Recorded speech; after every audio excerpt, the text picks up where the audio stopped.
नमस्कार, मैं प्रियंका। आप देख रहे हैं 4 PM। मोदी सरकार ने ऐलान तो पहले ही कर दिया था कि अब की बार अगर 400 पार हुआ तो संविधान बदल देंगे।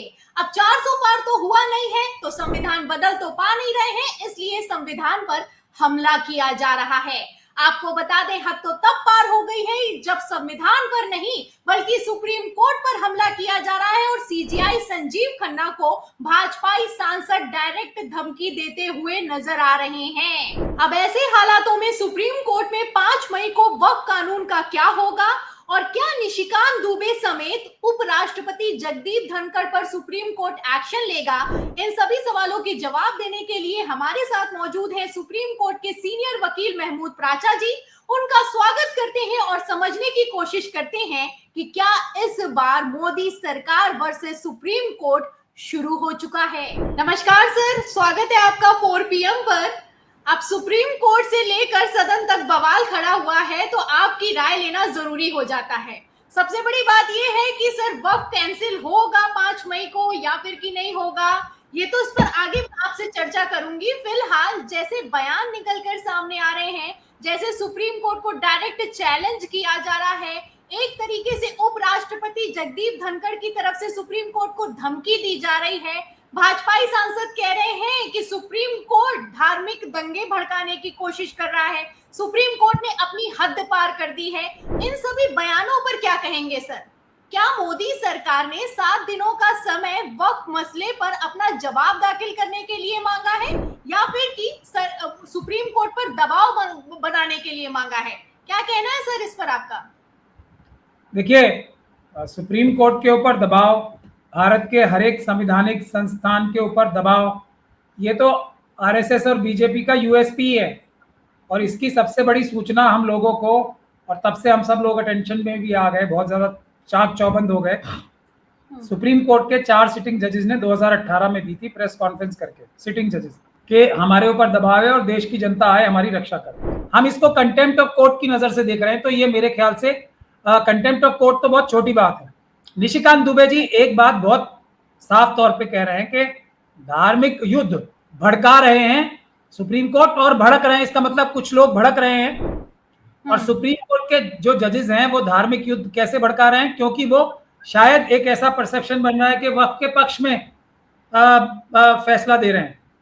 तो जो वक्फ के खिलाफ एक मानसिकता है उसको, या एक ग्रुप है जिसको ये सनातन धर्म कहते हैं, मैं नहीं मानता कि सनातन धर्म के सारा ग्रुप इस प्रकार की भावना से ओतप्रोत है कि वो धर्म युद्ध करने के लिए जुट जाए, जैसा निशिकांत दुबे जी कह रहे हैं। ये आरएसएस और बीजेपी के कार्डर्स हैं जो धर्म युद्ध के लिए तैयारी कर रहे हैं निशिकांत दुबे जी के कहने की वजह से, मतलब उनके कहने के हिसाब से। तो मेरे ख्याल से ये देशद्रोह और आतंकवाद की एक बहुत बड़ी स्टेटमेंट निशिकांत दुबे जी ने दी है। अगर वो स्वयं भी इसमें इन्वॉल्व नहीं है तो इतना तो निश्चित ही है कि उन्हें मालूम है कि कौन लोग चीफ जस्टिस के कुछ लीगल एक्शन करने पे, जिस भी प्रकार का वो आदेश पारित करें या ना करें, उससे धर्म युद्ध या सिविल वॉर करने के लिए तैयारी कर रहे हैं। ये जानकारी कम से कम निशिकांत दुबे जी के पास है, और इसके लिए मेरे ख्याल से मिलिट्री जो इंटेलिजेंस है उन्हें अरेस्ट करना चाहिए निशिकांत दुबे जी को, और नहीं तो कम से कम एनआईए को तो अरेस्ट करके इनसे पूछताछ करनी चाहिए, ताकि ये जानकारी प्राप्त हो सके कि कौन लोग हैं वो, चाहे जो भी फैसला करे, चाहे कुछ भी हो जाए, किसकी औकात और मजाल है कि वो देश के खिलाफ किसी भी वजह से युद्ध करने की चेष्टा करेगा। मतलब भारत देश को हरा के, भारत की सेना को हराने की चेष्टा करेगा, उसके खिलाफ युद्ध का बिगुल बजाएगा। ऐसे लोगों को आइडेंटिफाई करके निशिकांत दुबे जी से पूछ के उनको सबको अरेस्ट करके जेल में डालने का काम मेरे ख्याल से किया जाना है। निशिकांत दुबे को जेल में नहीं डाल देना चाहिए। एक संवैधानिक पद पर बैठे हुए हैं आप, देश के चीफ जस्टिस ऑफ इंडिया पर ऐसे सवाल खड़े करते हैं, वो भी डायरेक्ट नाम लेकर कि संजीव खन्ना इसके लिए जिम्मेदार है। तो कायदे से क्या भारतीय जनता पार्टी को इन पर, निशिकांत दुबे पर एक्शन नहीं लेना चाहिए? कायदे से क्या सुप्रीम कोर्ट को निशिकांत दुबे पर एक्शन नहीं लेना चाहिए सर? मैं वही कह रहा हूं, वो जो कंटेम्प्ट का एक्शन है वो छोटा एक्शन है जी। आप इसकी जो गंभीरता है उसको मैं बताने की कोशिश कर रहा हूं। निशिकांत दुबे या तो खुद स्वयं इस जो सिविल वॉर या धर्म युद्ध या जो भी वो कहना चाहते हैं वो खुद इन्वॉल्व है उसमें, या कम से कम उन्हें जानकारी तो है ना। अब हम ये कह रहे हैं कि एक संवैधानिक पद पे चीफ जस्टिस बैठे हैं, वो कोई भी फैसला करें, किसी भी नागरिक की, किसी भी ग्रुप ऑफ नागरिकों की, मतलब किसी की भी औकात और हिम्मत ये नहीं होनी चाहिए कि वो अपने मन में भी बगावत करने की चेष्टा करे, सोचे, युद्ध करने की सोचे। जो सोचेगा भी वही आतंकवादी है। जिसने कुछ भी कदम कर दिया, और निशिकांत दुबे जी ने वो बात बता दी है, वो आतंकवादी साजिश में शामिल हैं, देशद्रोह की साजिश में शामिल हैं, या कम से कम उनको जानकारी है तो उन्होंने अभी तक इन्फॉर्म नहीं किया ऐसे लोगों के बारे में। ये भी उतना ही बड़ा अपराध है। मैं ये बात कह रहा हूं, कंटेम्प्ट तो है ही। सर, भारत के इतिहास में ऐसा पहली बार हुआ होगा कि उपराष्ट्रपति ने अपने पद की गरिमा को तार तार कर दिया होगा। जैसे जगदीप धनखड़ सदन को चलाते हैं, जैसे सिर्फ विपक्ष के सांसदों को सस्पेंड करते हैं, वहां से बात अब बहुत आगे निकल चुकी है। सर, एक उपराष्ट्रपति सुप्रीम कोर्ट को चैलेंज कर रहा है, कहना है कि अनुच्छेद 142 न्यूक्लियर बम बन चुका है। अब सर, ये यही अनुच्छेद 142 है जिसके तहत इलेक्टोरल बॉन्ड को कैंसिल किया गया था। ये वही अनुच्छेद है जिसके तहत चंडीगढ़ मेयर पद के चुनाव के नतीजों को पलटा गया था। अब सर, इसको लेकर सवाल किए जा रहे हैं, कहना है कि सुप्रीम कोर्ट लोकतंत्र की धज्जियां उड़ा रहा है। ये उपराष्ट्रपति कह रहा है सुप्रीम कोर्ट को। अब इन सब बयानों पर क्या कहेंगे सर? एक वक्फ कानून ने क्या मोदी सरकार की नींव हिलाकर रख दी है सर? सुप्रीम कोर्ट, और ये बेशक सही बात है, सुप्रीम कोर्ट को बाबा साहब डॉक्टर भीमराव अंबेडकर ने धारा 141 और 42 के तहत बहुत ज्यादा ताकत दी थी। क्यों? क्योंकि सुप्रीम कोर्ट की जिम्मेदारी जो आर्टिकल अनुच्छेद 32 है, उसके तहत बाबा साहब के संविधान ने सुप्रीम कोर्ट की ये जिम्मेदारी लगाई है कि मौलिक अधिकारों का जब भी कोई हनन करेगा तो वो किसी भी हद तक जाके मौलिक अधिकारों की रक्षा करेंगे। जो अनुच्छेद 32 आर्टिकल 32 है, वो इसी चीज के लिए सुप्रीम कोर्ट को यह पावर दी गई है। अभी सुप्रीम कोर्ट ने क्या किया है जिसके लिए ये लोग सब बौखलाए बैठे हैं? क्या किया? सवाल किए, सीजीआई संजीव खन्ना ने कुछ सवाल किए, और वक्फ कानून किस तरीके से जिन मौलिक अधिकारों की आप बात कर रहे हैं उसका हनन करता है, ये किसी से छुपा हुआ नहीं है। बस सवाल किया गया, ये बताइए कि अगर आप वक्फ बोर्ड में हिंदुओं को भरेंगे तो कल को क्या हिंदू बोर्ड में मुस्लिम होंगे? दूसरा सवाल ये किया गया है कि जो सैकड़ों साल पुरानी मस्जिदें हैं उनके कागज कहां से आएंगे? अब इन सवालों से ही मोदी सरकार बौखला रही है। सर, 7 दिनों का स्टे लगाया गया, बस 7 दिनों की रोक लगाई गई है। आपको क्या लगता है, जिस तरीके से बौखलाहट निकलकर सामने आ रही है, जिस तरीके के बयान दिए जा रहे हैं, ऐसे में क्या जाते जाते सीजीआई संजीव खन्ना 5 मई को कुछ बड़ा करने वाले हैं? क्योंकि मोदी सरकार इस तरीके से बयान देना, दिलवाना अपने आप में कोई छोटी बात नहीं है सर। नहीं, देखिए, शायद चंद्रचूड़ साहब की तरह मोदी जी के सामने नतमस्तक नहीं हो रहे हैं संजीव खन्ना साहब। अभी तो उन्होंने कोई ऑर्डर ही नहीं किया है ना। मैं एक साफ तौर पे बताना चाहता हूँ, जस्टिस पारदीवाला ने तो एक बहुत अच्छी जजमेंट दी है तमिलनाडु के गवर्नर साहब के लिए और प्रेसिडेंट के पद के लिए। वो बिल्कुल कानूनी रूप से उचित जजमेंट है, लेकिन अभी वक्त के लिए तो कोई आदेश ही नहीं हुआ है। लेकिन पहले से ही डरा लेना है, नतमस्तक करा देना है।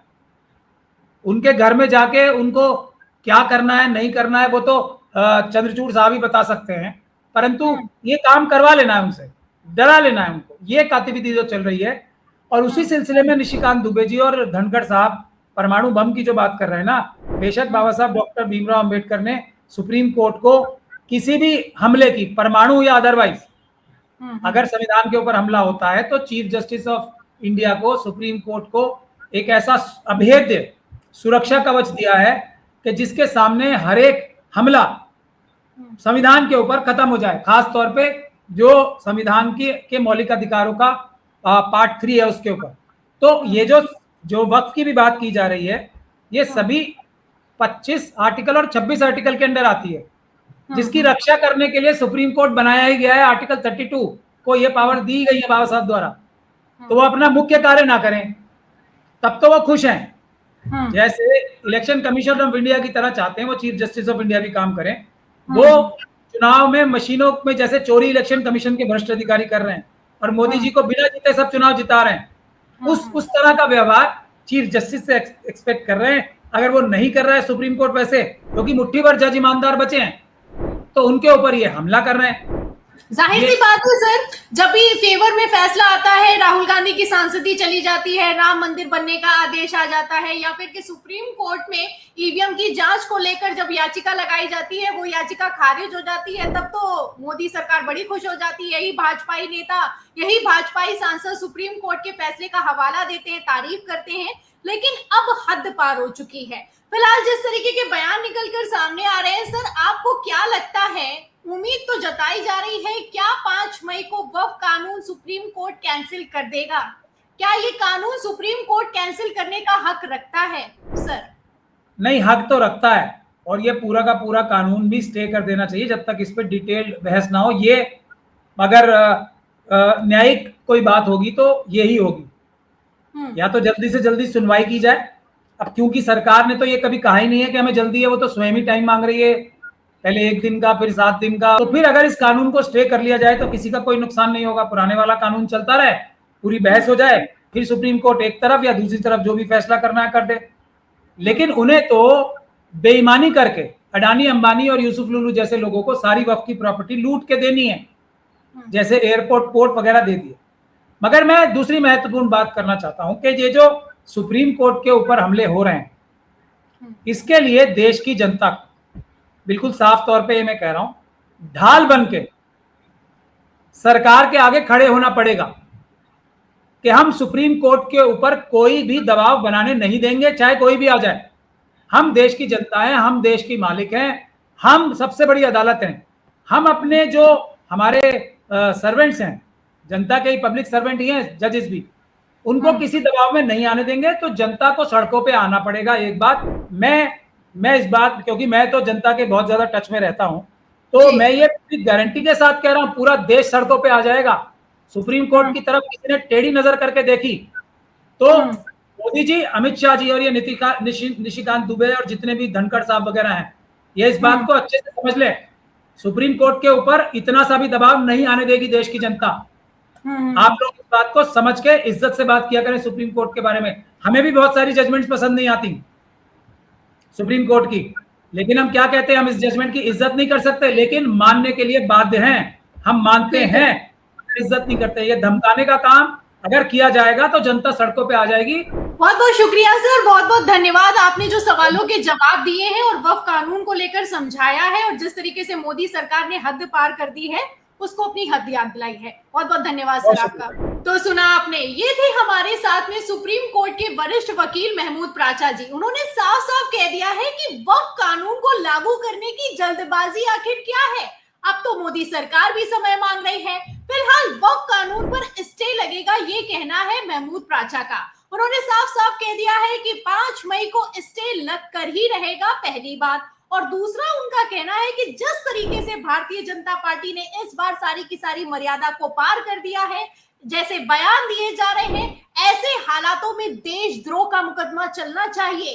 अवमानना तो छोटी बात है, देशद्रोह का मुकदमा चलना चाहिए, और इन सबको आतंकवादी घटनाओं में शामिल होने के लिए जेल में डाल देना चाहिए। तो जैसी दलीलें कपिल सिब्बल ने सीजीआई संजीव खन्ना के सामने वक्फ की सुनवाई के दौरान सुप्रीम कोर्ट में दी थी, वैसा ही कुछ महमूद प्राचा भी कहते हुए नजर आ रहे हैं। उनका साफ साफ कहना है कि जो वक्फ कानून है, ये मौलिक अधिकारों का हनन करता है, और मौलिक अधिकारों के हनन अगर होता है, गैर संवैधानिक काम अगर होता है, तो सुप्रीम कोर्ट के पास आर्टिकल 142 है, जिसका इस्तेमाल होगा, और इस इस्तेमाल के जरिए वक्फ कानून को भी कैंसिल किया जा सकता है। तो फिलहाल पूरी चर्चा पर आपको क्या लगता है कि 5 मई को सुप्रीम कोर्ट में क्या होगा, और निशिकांत दुबे पर सुप्रीम कोर्ट को क्या एक्शन लेना चाहिए? इस सवाल के जवाब में, इस पूरी चर्चा पर आपकी क्या राय है, हमें कमेंट बॉक्स में जरूर लिखें। वीडियो को ज्यादा से ज्यादा शेयर करें ताकि सच्चाई दूसरों तक पहुंच सके। हमारे चैनल को लाइक करें, सब्सक्राइब करें, ज्वाइन करें। फिर मिलती हूँ अगली खबर के साथ, अगली चर्चा के साथ। तब तक के लिए धन्यवाद।